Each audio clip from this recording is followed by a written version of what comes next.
Bonjour, mesdames et messieurs. Monsieur le ministre délégué auprès du ministre des Transports chargé des Affaires maritimes, Monsieur le représentant résident de l'UMOA, Monsieur le directeur de cabinet de Monsieur le grand chancelier de l'Ordre national de Côte d'Ivoire, Monsieur le directeur de cabinet du ministre des Transports de Côte d'Ivoire, Mesdames et Messieurs les représentants des différents ministères ici présents, Madame Ouessena, la représentante, je crois, du maire de Cocody, Madame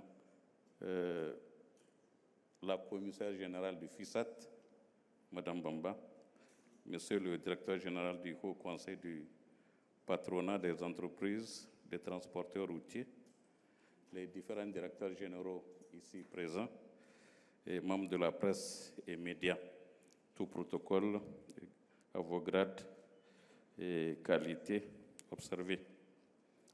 Donc, avant tout propos, permettez-moi d'abord, au nom du président de la commission de la CEDEAO, Son Excellence Dr Omar Ali Touré, qui était là, comme l'a dit Madame Bamba l'année passée, exprimer mes vifs remerciements à Son Excellence Alassane Ouattara, président de la République de Côte d'Ivoire, ainsi qu'au peuple et au gouvernement de Côte d'Ivoire pour l'organisation de ce forum sur le transport.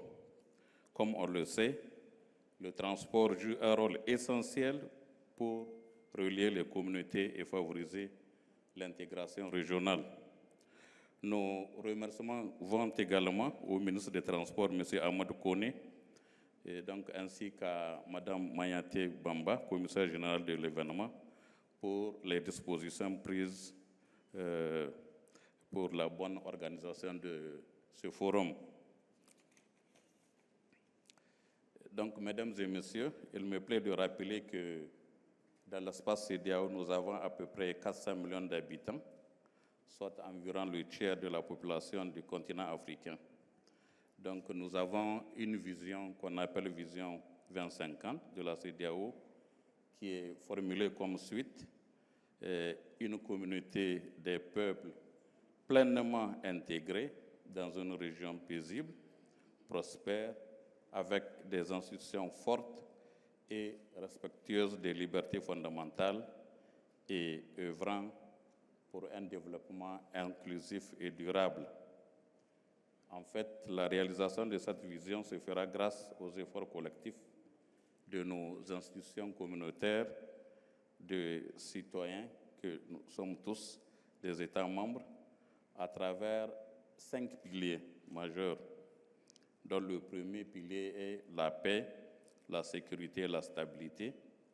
Le deuxième, la gouvernance et l'état de droit. Le troisième, l'intégration économique et l'interconnectivité.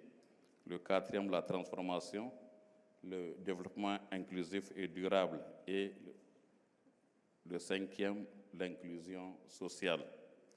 Vous constatez que le pilier numéro 4, il est relatif aux infrastructures parce qu'il parle de l'intégration économique et l'interconnectivité. Donc tout ce qui est infrastructure et services de transport connexes est compris dans ce pilier. Donc l'intégration économique de l'Afrique de l'Ouest est freinée, comme vous le savez, par des déficits importants des infrastructures et services de transport, avec plusieurs défis, dont entre autres, donc juste on cite quelques défis: la problématique de la facilitation des transports, donc tout ce qui est persistance des mauvaises pratiques, innombrables barrages routiers, etc., des longs temps de passage des frontières, des coûts élevés de transport, absence de synergie entre États, donc États membres dans la gestion des corridors, tant dans la programmation des investissements sur les transports routiers qu'en matière de stratégie d'entretien. Donc le mauvais état des infrastructures limite notamment la capacité de croissance et de développement du secteur privé africain ou en Afrique de l'Ouest, et entrave particulièrement la croissance de l'industrie à forte consommation de main-d'œuvre. Tous ces défis ont comme conséquence la création des freins à la libre circulation des personnes, des biens et services, donc des freins aussi aux échanges commerciaux et à la compétitivité des produits de la région. Donc c'est pourquoi la commission de la CEDEAO a élaboré un nouveau plan directeur Horizon 2020-2045 qui offre des perspectives à long terme pour les services régionaux de l'énergie. Nous avons l'énergie, les transports, les télécommunications et les ressources en eau. Le tout pour près de 200 projets régionaux pour un montant de 131 milliards de dollars américains. Par ailleurs, dans le cadre de l'amélioration du transport routier, le département en charge des infrastructures a mis en œuvre plusieurs programmes, projets et activités visant à améliorer le réseau de transport routier régional, à réduire la durée des trajets, les coûts d'exploitation des véhicules et les délais de passage aux frontières, donc naturellement en collaboration avec les États membres ainsi qu'aux partenaires techniques et financiers. Donc nous avons par exemple, en ce qui concerne le contrôle des charges routières à l'essieu, donc les commissions de l'UMOA et de la CEDEAO ont harmonisé le cadre légal sur la charge à l'essieu, donc ce qui s'est traduit par l'adoption d'un acte additionnel exactement en juin 2022 par la conférence des chefs d'État et de gouvernement de la CEDEAO, donc avec comme finalité d'augmenter la durée de vie des routes et ouvrages construits. Donc nous sommes en train présentement de travailler avec toutes les parties prenantes pour disséminer ce texte dans les différents États membres, donc tout ce qui est usager de la route, les transporteurs, les syndicats, leurs associations, leurs groupements, les chargeurs, les transitaires, les services de douane et autres. Donc en ce qui concerne dans le domaine de la sécurité routière aussi, il y a un texte communautaire qui a été adopté en décembre 2021, toujours par les instances statutaires de la CEDEAO. Et parce que, bon, comme vous le savez, nous enregistrons beaucoup d'accidents en Afrique de l'Ouest et que les statistiques ont montré que ça fait près de, par exemple, 5 fois plus que des statistiques que nous connaissons au niveau de l'Union européenne. En ce qui concerne le financement de l'entretien routier, comme vous le savez, les coûts de transport représentent une part importante dans la structure des prix des marchandises ou des produits que les États membres produisent ou importent. Donc ceci augmente à mesure que les routes se détériorent en raison de l'augmentation des coûts d'exploitation des véhicules. Et là aussi, nous avons pu faire adopter un texte communautaire l'année passée, en 2023, je crois en juillet 2023 à Bissau, par une directive signée par les 15 États membres de la CEDEAO. Et en ce qui concerne l'âge des véhicules à l'importation, aussi il y a un texte, donc toujours dans le but de bien coupler le souci de la préservation de l'environnement et d'assurer indirectement une durabilité des routes.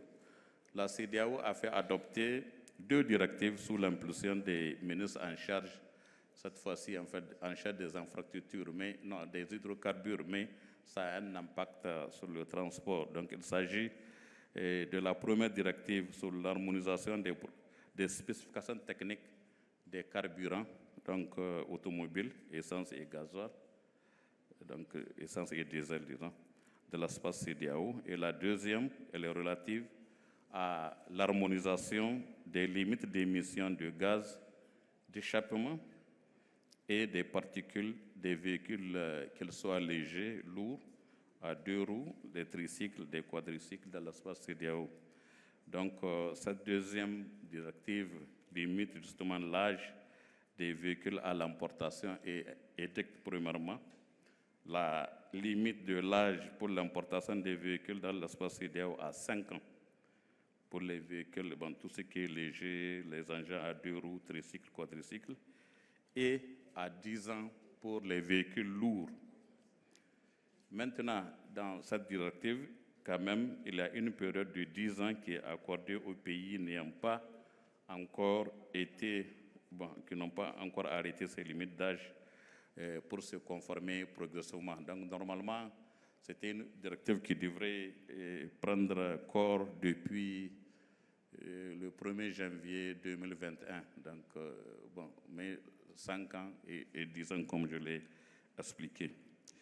Et maintenant, en termes de coûts de transport aérien, donc sûrement vous suivez l'actualité, rien que exactement le 8 de ce mois, ça fait une dizaine de jours, les ministres des Transports aériens se sont réunis à Lomé pour essayer de voir comment faire réduire certaines charges dans le prix du billet, où il a été démontré que plus de la moitié sont considérés comme des taxes et redevances. Donc il y a des textes communautaires qui ont été pris, comme par exemple de supprimer toutes les taxes qui sont sur les billets, qui en réalité, par rapport aux recommandations de l'OACI, ces taxes ne devraient pas exister, ainsi que de réduire de 25% certaines redevances, particulièrement les redevances sur les passagers et les redevances sur la sécurité.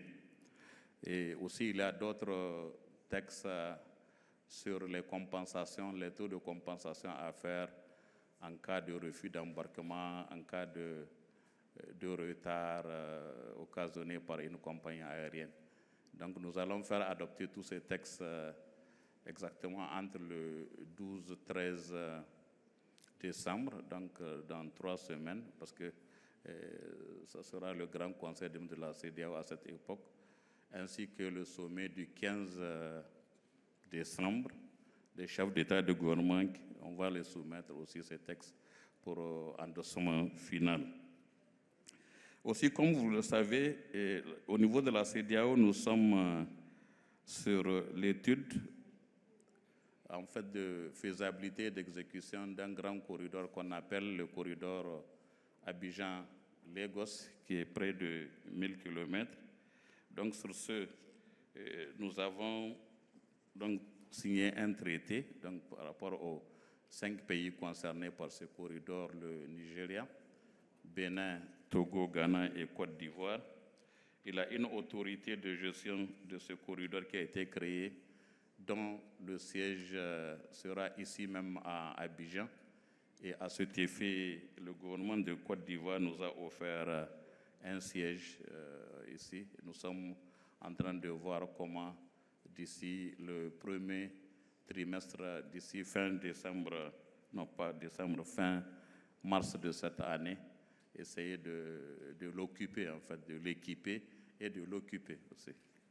Donc, je pense que j'ai parlé beaucoup. Sur ce, je vous remercie de votre aimable attention. Je raccourcis mon discours. Merci. Thank you very much.